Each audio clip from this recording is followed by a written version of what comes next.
you're raising your little sister, and you have your own family. So how have you been able to really adjust and grieve and just deal with all these dynamics? Yes, 2019, 2020 was a lot for many of us. And I would say my faith and my relationship with God and just trusting, every morning as part of my prayer time and quiet time, I also journal. And there are a few things that I journal, but one of them I'll share is that I write every day, life is not happening to me. Life is happening for me. Life is happening through me. I believe in my path. All is well. And so even when it seems like shit's hitting the fan, even when it seems like, oh my gosh, like, what am I going to do? What's going to happen? I ground myself in that. You know what? This is not happening to me. It's for me. And there are some things that I truly believe we are positioned to be that blessing to the next person, to be that motivation to the next person, to be that voice of reason. It could be a stranger, it could be a relative. You never know how God positions you. Hey, everyone. Let's start healing.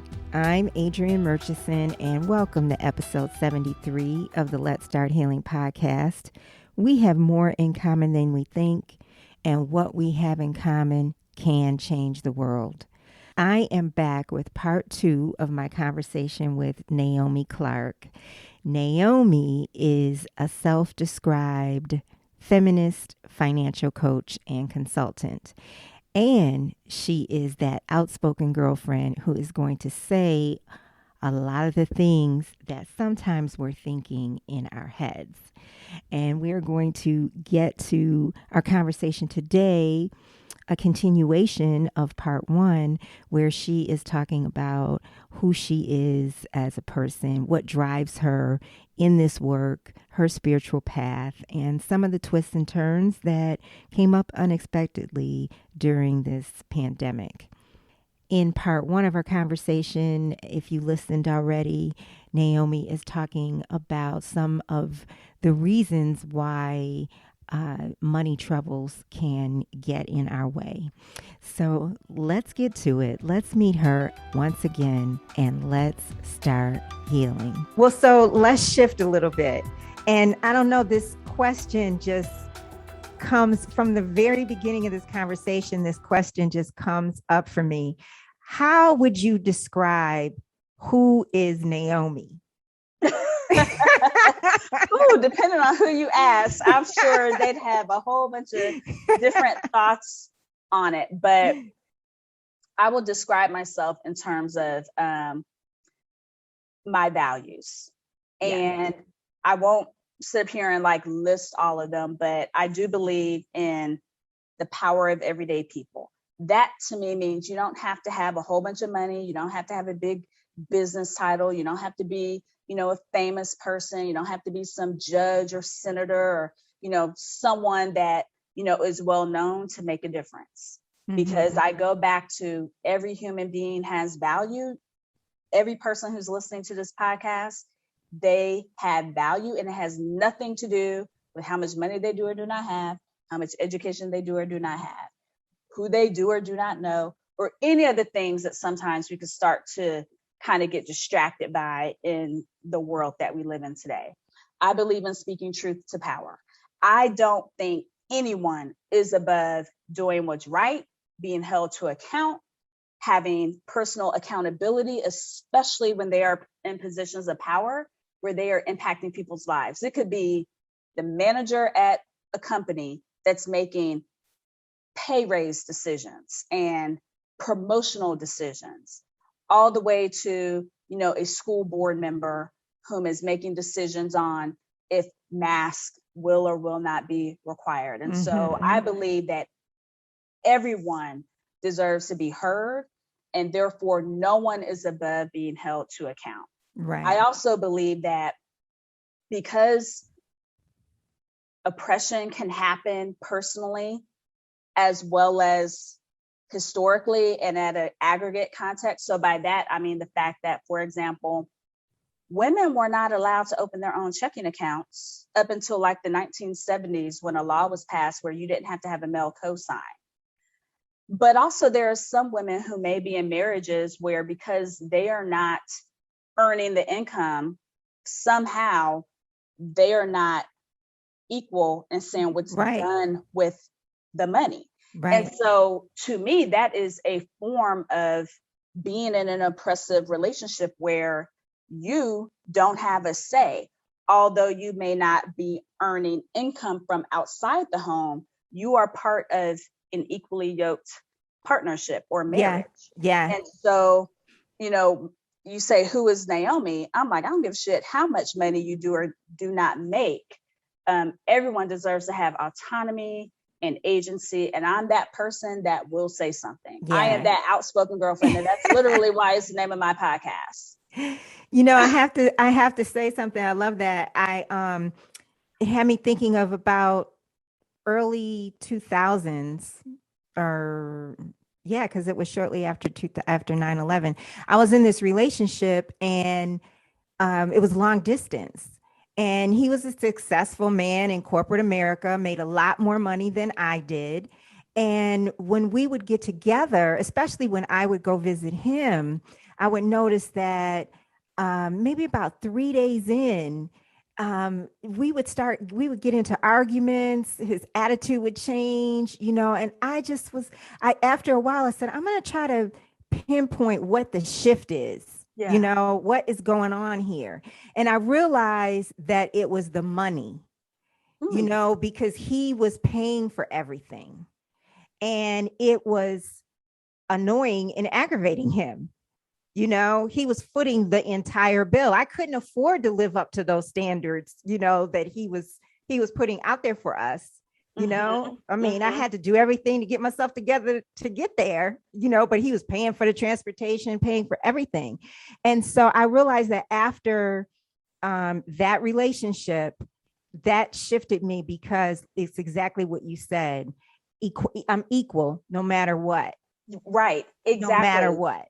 And it goes Yeah. back to communication. And Yeah. studies show that many relationships and marriages struggle Yeah. because of money, not necessarily because of love. And it does go back to, we have two individuals coming into a relationship that may have completely different growing up experiences about money, different ideas and beliefs. Not to Yeah. say that one belief is better than the other belief, but if no one's talking about it, if if you don't even know what's going on autopilot within yourself, you can't even begin to talk about it because you don't even recognize it. And that's where like the money coaching comes in, because Yeah. I do have tools and exercises and things where we get to, hey, you can't even begin to try and understand how you are in a relationship or marriage with someone financially in terms of what you're bringing. Like, I don't like to call it baggage. It's just what your beliefs are, whether they were given to you or you just took them on, if you don't know yourself first. Mm-hmm. And then Mm-hmm. when two people do know themselves and they're communicating, but they are also respecting the value, the agency, the equality of the other person, Mm-hmm. then with that as a foundation, there's nothing that you can't try to navigate. And I joke Right. about me and my husband, we are like the complete opposites in a lot of ways, including our money behaviors. I'm someone that tends to keep track of things, and he's someone that's like, I got it, it'll be fine. And so, what does that mean when you share a home? It means there are going to be certain divisions of responsibility, Mm-hmm. and there are going to be accommodations for both of us so that we both Right. get to feel good. Right. Right. That sounds lively. Yeah, well, it took a few years of tinkering and Uh-huh. figuring out like what works in terms of who pays what, Uh-huh. how do we combine our money, when don't we combine our money, like who needs to have a sense of freedom and spontaneity versus who Mm-hmm. needs to feel like they know what's happening. And if your listeners could see me, they'd see me pointing to myself. And Right. so knowing that about the individuals, how do you create systems that work for the unit? And when you said that, just needing to know what's going on, I mean, that creates a sense of safety for you, right? Yep. Yep. Yeah. I do not like to be surprised. Uh-huh. And when I tell y'all, I know every single thing that's moving out of my account, it's because I schedule my bills in a certain way. I take Fridays and I tend to do maintenance on my accounts. I check everything. I have a glass of wine. I have some music going. It is not scary. It gives me a sense of security. It gives me a sense of, okay, I am never surprised by what's happening in my accounts. And that wasn't always the case. This is so inspiring. Yay!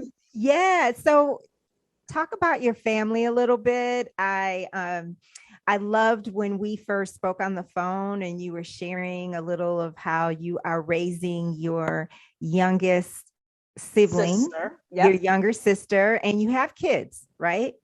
Yes, I do. Yes, I So do. please share, let our audience know what you did Absolutely. and what So, you're doing. yes, so me and my husband, we have our son who just graduated from high school. We have our daughter who is in the 7th grade. And so we've been preparing for empty nesting um, and have been dreaming and thinking about, what does life look like when you're not, attending PTA meetings. Now there's Zoom meetings. And when you're not following up on homework and projects and driving, kids all these places. And we, planned our family in such a way where by a certain age, me and my husband would it'd be just be the two of us. And God has a way of laughing at us when we make our plans. And so I am the oldest of me and my dad, me and my mom, my father and my mother. They divorced when I was in my 20s, but I'm the oldest of 4 children that they had through their union. Where did you grow up? I grew up in Atlanta. And yep. Okay. I am a Decatur girl. I grew up in Decatur, Georgia. And so, but when I was in my 20s, my parents divorced. And as some men do, they have other kids. And so my father was in a relationship with a young woman. And by young, I mean, she was younger than me. And they had a child together. And I actually shared some of this on my podcast because there was a lot that I worked through inside of myself about my father, who was in his 60s, having a child with a woman in her 30s. And I know it happens, but I never thought it happened to me In your family. and my family. And so my father, because he was a smart man, always had his ducks in a row. And I teach this as well in terms of get your ducks in a row, in terms of your will, in terms of health directives. And so he had me listed as guardian for my little sister. Now, when you agree to be someone's guardian, you tend to not think that it will actually happen. Yeah.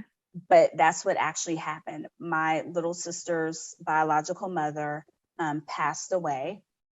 And about 6 weeks later, our father passed away. It was completely different circumstances. They were not related.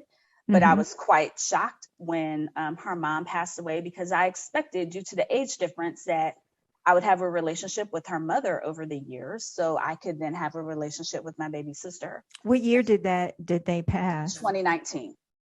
And so at the time, my baby sister was 3.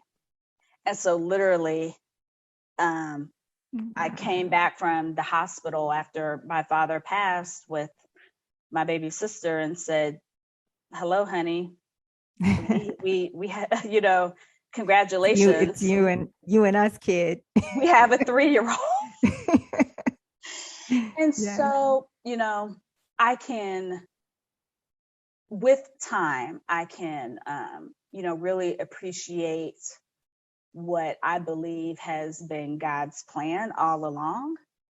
There was never a doubt in anyone's mind that our little sister would be raised with love, and that she would know that she is wanted, and that also we will respect the parents that, although they're not here on earth, she does have two parents who are in heaven watching over her. Mm-hmm. And so we are very fortunate to be in touch with her mom's side of the family. She's also biracial. So we're Black. Her mom was white. And so there was a little bit of, oh my goodness, is this going to be a problem? Because once again, if it's going to be a problem, I have no problem going to court and not making it one. But it was not a problem. And so, yeah, that's Wow. where we're at. So I literally have last year I had a senior in high school, I had a sixth grader, and I had a kindergartner. And I was like, okay, God, there are some days I'm like, I could have just, you could have had me win the lottery. Like, how many people does this happen to? Like, this is 1 in a million chances. Yeah. And how is she doing? She's doing well. She's very happy, Uh-huh. and she's very charming. My husband jokes that she's an old soul. She was actually living with my dad. So my dad had custody of her when he passed. And so if you can imagine a little girl being raised by a 60-something-year-old man, right? She has some very mature tendencies. And when people would meet her and talk to her, she just came across as just much more mature than you would expect a kid to be. And she's so resilient. And I just look at her and I just think, my goodness, the plans God has for you. Yeah. Because she was born early. She was resilient from the time she came into this world. Not many people lose both their parents at such a young age. Mm-hmm. And I just know she's destined for greatness. Wow. And I'm just grateful to be part of her life. Well, before we close, I want to ask you a little bit about your relationship with God. And I really, really appreciate you sharing what you just did. And, really, you've been through a lot. We're in a pandemic. This is 2021. You've lost your dad. You're raising your little sister, and you have your own family. So how have you been able to really, adjust and grieve and just deal with all these dynamics? Yes, 2019, 2020 was a lot for many of us. And I would say my faith and my relationship with God and just trusting, every morning as part of my prayer time and quiet time, I also journal. And there are a few things that I journal, but one of them I'll share is that I write every day, life is not happening to me. Life is happening for me. Life is happening through me. I believe in my path. All is well. And so even when it seems like shit's hitting the fan, even when it seems like, oh my gosh, like, what am I going to do? What's going to happen? I ground myself in that. You know what? This is not happening to me. It's for me.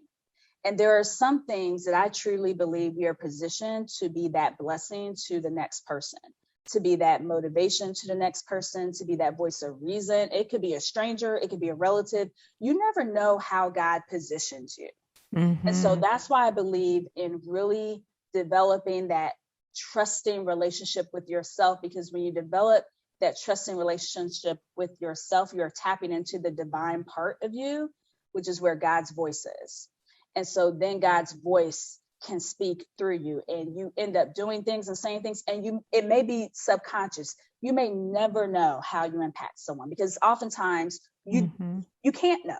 People won't always be in a position to know the big picture, but God does. And so when I just ground myself in that, that's how I'm able to, pivot, adjust, flex, and also having friends. I mean, we need community, and I have lots of circles of friends in different parts of my life that I can go to. I got my mom friends, and we got, 12-year-old girls together that we're all raising. I got, my work friends, and we're managing, stuff going on at work together. I got my college friends. We're in our 40s, but we knew each other when we were, teenagers. And, you just having circles of friends and having that support, not just depending on your husband, because there was a time when I was that newlywed that was like, as long as I got my husband and God,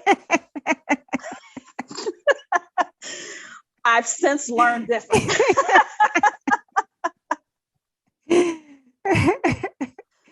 But that's just some of the ways. Yeah. When do you most feel the spirit of God? When I allow myself to feel it. So in the mornings. I love that answer. Go ahead. In the mornings, that's when I wake up and the world hasn't come in and people aren't talking to me. And so in the mornings, it's almost like, oh God, I feel you. I feel you. But what about in the middle of a meeting when you want to cuss somebody out? It's like, okay, like how, so there are many times when I pray before I'm going into a conversation where it might be heated. There are people whom I can ask, like people with whom I have close relationships, and we can share each other's faith. And there have been times I have called someone and we've gotten on Zoom and I've said, I need your prayer. I'm going into this conversation and I just need you to, I need an extra dose. And so when I allow space for God to come in, and so really it's on me to make sure that I do that. And we are imperfect people. Yeah, love it. Love it. Yeah. What do you think God calls you to do for yourself and for others through your work? What I'm talking about right now in terms of really helping people tap into trusting themselves. And I've said this so many times already on this podcast, but it's the truth. Because when you, like I said, when you trust yourself, you can tap into internal sources of power that you did not know was even there. And then because we live in community and we live in families and we impact each other, there are ripple effects when it comes to, and it's beyond just how you're managing your money.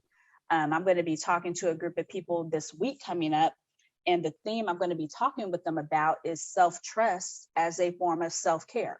We hear about manicures and, pedicures and, self-care in terms of like luxurious experiences or self-care, in ways that may have to do with the physical body, maybe the mental as well. But I talk about self-trust as a form of self-care because if you doubt yourself, that leaves you as a potential victim to the influences and agendas of other people, and not everyone is of God. That's really powerful. I mean, that's the one that you have many gems, in this podcast, but the self-trust is huge. It's huge. And I used to say, I think a lot of us, it's easy to say, oh, why is this happening? Or, this person must be in my life for a reason. Maybe it's something to teach me. But I also, have come to say, I'm in this person's life for a reason. Even if that person is giving me a hard time, and I think, I'm supposed to grow in some way from this hard time, I think I'm in their life. I know I'm in their life for a reason as well. Exactly. Yeah. Exactly. That's the part where we talk about life is happening through you. Yes. For other people. Yeah. And, I don't believe that we are sent here to be martyrs. I don't believe we're necessarily sent here to be a doormat for anyone, but in our own development of ourselves, in our own learning and growth process, there are going to be times when, there are some painful things. And, I look back and I can pinpoint literally in a journal where I wrote, I do not trust this man, and, 2 years later, I'm crying because, him. Yeah. And, in love, and then the relationship didn't work. But if I had followed my instinct at that time, maybe I would not have gotten 2 years of growth that I needed to get to position me to be able to receive something else. And so I try not to live a life where I'm looking in the rearview mirror and judging myself, because our power is in the present. We learn from our past, we prepare for our future, but our power is in the present. That's another truth. That is so true. Okay, last question. And you may have answered this already, but just in case you have something else you want to add, is there a time when you experienced a miracle or a blessing that you knew you had nothing to do with? This is totally God. Yes. And I can tell you off the top of the head, one of them. I moved to California right after college for my job.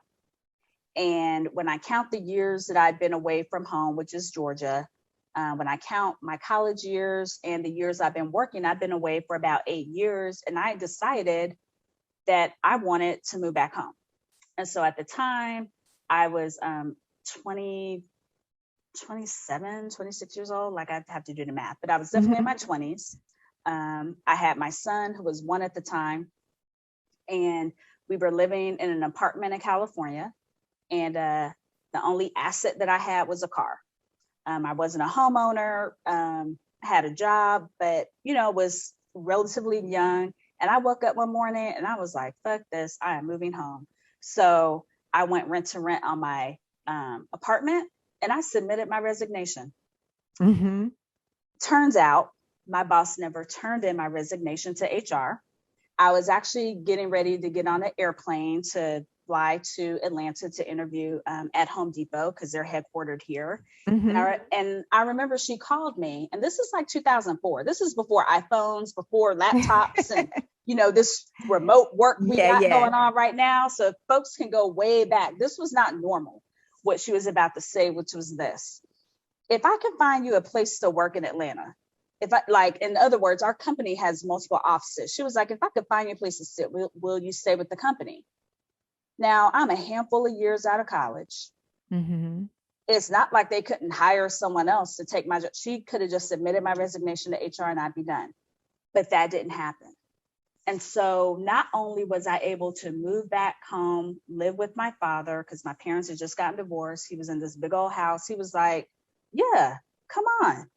So I was able to stay with my job. I was able to save a lot of money from living with my father, be close to family. And if I had not followed that instinct, I want to go home. Yeah. And I was like, I'll find a job. And again, there's a little bit of that youth, being kind of naive but that doesn't mean it's going to work out that way. And lo and behold, I'm with the same company today. Amazing. And have been able to advance. And I'm still in touch with that manager who never turned in my resignation letter to HR and who decided to take a chance on me, because that's just not something she could do on her own. She had to work that up through the higher ranks. You mean in terms of keeping you and not? In terms of having our group that was located in California, letting one team member move across the country to Atlanta, and still working. What did she say? It was just something about you, or I mean, I'm sure you guys must have reflected on that over the years. What did she say? It's been so long, but we're still Facebook friends. We still send each other pictures and stuff. But I just remember her saying, Naomi, if we can find a place to just sit at a desk in Atlanta, will you stay with the company? And I remember thinking, sure, and not believing it, because no one was doing stuff like that then.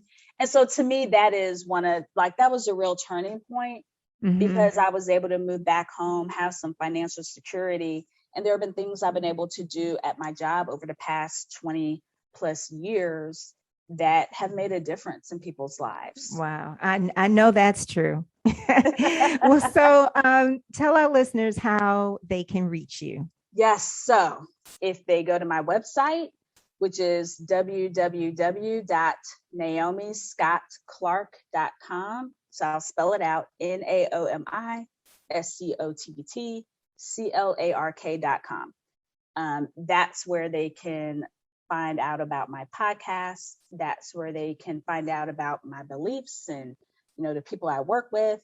And then also on IG, I am at the Outspoken Girlfriend. And my podcast is the Outspoken Girlfriend. And where is that available? It's wherever you listen to podcasts. So, whatever podcast platform you're listening to, you can search for it there. And I also have a page on my website.